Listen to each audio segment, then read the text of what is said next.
তারপরে এখন চন্দন যাত্রা চলছে।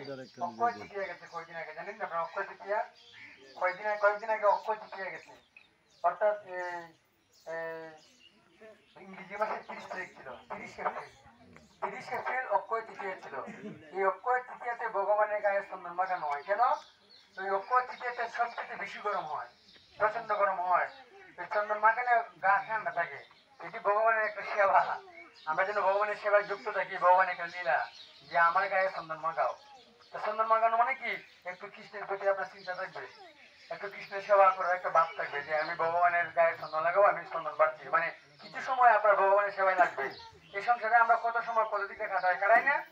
হ্যাঁ, রাত দিন 24 ঘন্টা, কিন্তু 24 ঘন্টা কি আমরা ভগবানের সেবা করি? 24 ঘন্টার মধ্যে সামান্য একটু সময় আমরা ভগবানের চিন্তা করি, আর বাকি সময় আমরা অন্য চিন্তায় দিন কাটাচ্ছি।